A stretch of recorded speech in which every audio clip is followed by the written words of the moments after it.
So why shouldn't you put your head to the north? आपको अपना सिर उत्तर की ओर क्यों नहीं रखना चाहिए? मान लेते हैं आपको पता है कि पृथ्वी में एक उत्तरी ध्रुव है और एक दक्षिणी ध्रुव है, यानी ये चुंबकीय केंद्र है।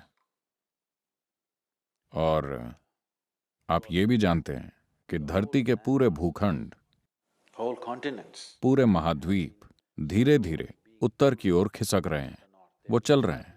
आप जानते हैं, भूविज्ञान से आप कम से कम ये तो जानते ही हैं कि सारे भूखंड खिसक रहे हैं। हिमालय की पर्वत श्रेणियां कैसे बनी, Whatever we are seeing, the Himalayan mountains, Himalaya पर्वत, मानसरोवर। आपको मानसरोवर में समुद्र की सीपियां मिलेंगी, because at some point, क्योंकि किसी वक्त वो समुद्र के लेवल पर थी। आज ये 15,600 फुट की ऊंचाई पर है। तो ये झील वहां कैसे पहुंची?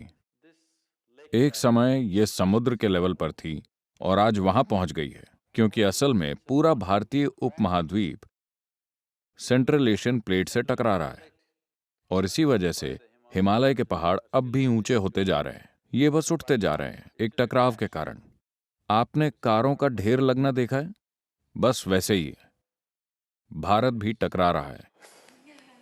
भारत हर साल लगभग 1.23 सेंटीमीटर छोटा हो रहा है।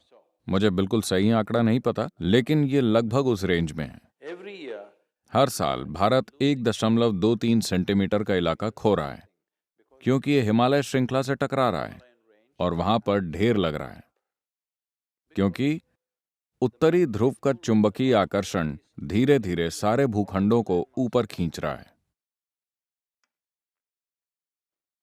तो इतना विशाल चुंबकीय आकर्षण जिससे महाद्वीप ऊपर खिसक रहे हैं, उस तरह का चुंबकीय खिंचाव लगातार पूरे ग्लोब में कायम है।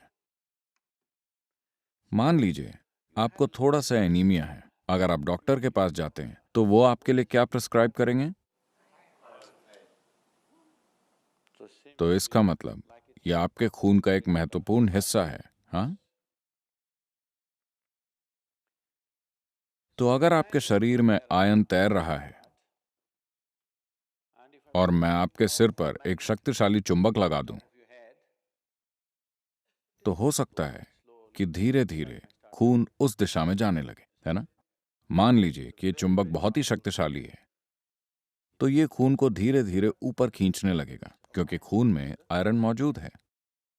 आपके शरीर की संरचना ऐसी है कि आपका दिल, जो सर्कुलेशन सिस्टम का पंपिंग स्टेशन है, वो 3/4 ऊपर की ओर है, न कि बीचों बीच। चूंकि गुरुत्वाकर्षण की उल्टी दिशा में पंप करना मुश्किल है और गुरुत्वाकर्षण की दिशा में पंप करना आसान है, तो ये यहां है।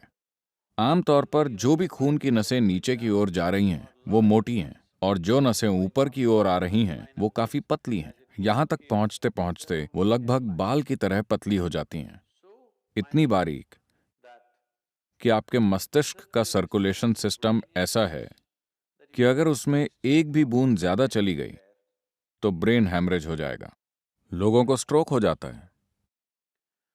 तो अभी आप इस तरह हैं, अब आप ऐसे हो गए। पहले ही सिस्टम में थोड़ा सा असंतुलन है, क्योंकि दिल गुरुत्वाकर्षण के प्रतिरोध को ध्यान में रखकर पंप कर रहा था। gravitational resistance. अब अचानक गुरुत्वाकर्षण का प्रतिरोध नहीं रहा, आप इस तरह हो गए और अब आप अपना सिर उत्तर की ओर कर लेते हैं। धीरे धीरे खून आपके मस्तिष्क की ओर खींचता है। तो एक चीज जो आपके साथ हो सकती है वो ये कि आपको अच्छी नींद ना आए। अगर आप अपना सर उत्तर की तरफ करके सोते हैं तो आपकी नींद खराब हो सकती है। हर किस्म के सपने आ सकते हैं। अगर आपकी उम्र ज्यादा है तो हो सकता है कि आपको स्ट्रोक हो जाए या आप नींद में मर सकते हैं। ऐसा बिल्कुल संभव है। ऐसा नहीं है कि आप एक दिन सोए तो आप मर जाएंगे। हर रोज हर रोज हर रोज अगर आपका बिस्तर उसी तरह लगा हुआ है कि आप अपना सिर उत्तर की ओर रखते हैं, तो आप मुसीबत को बुलावा दे रहे हैं। किसी न किसी तरह की समस्या, हम नहीं जानते कि किस तरह की समस्या, वो आपके सिस्टम की मजबूती पर निर्भर करता है। अगर ये बहुत कमजोर है तो आप मर सकते हैं, या आपको स्ट्रोक आ सकता है, या बस आपकी नींद अशांत हो सकती है, या बुरे सपने आ सकते हैं, या दिन के दौरान आप अजीब हरकतें करेंगे। तो तमाम चीजें होंगी क्योंकि मस्तिष्क में अधिक सर्कुलेशन हो रहा है जब इसे नहीं होना चाहिए, सिर्फ इसलिए क्योंकि सोते समय आपने अपना सिर उत्तर की ओर रखा। तो अगर आप दक्षिणी अमेरिका जाते हैं तो आपको अपना सर दक्षिण की ओर नहीं करना चाहिए। अगर आप ऑस्ट्रेलिया जाते हैं तो आपको अपना सिर दक्षिण की ओर नहीं करना चाहिए, वहां पर आप सिर उत्तर की दिशा में रख सकते हैं। उत्तरी गोलार्ध में आप अपना सिर उत्तर की ओर मत कीजिए।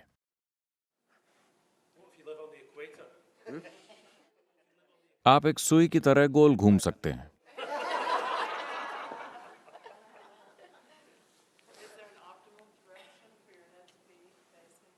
East is best. पूर्व सबसे अच्छा है, उत्तर पूर्व ठीक है, पश्चिम भी ठीक है, दक्षिण कोई और चारा ना हो तो उत्तर में बिल्कुल नहीं।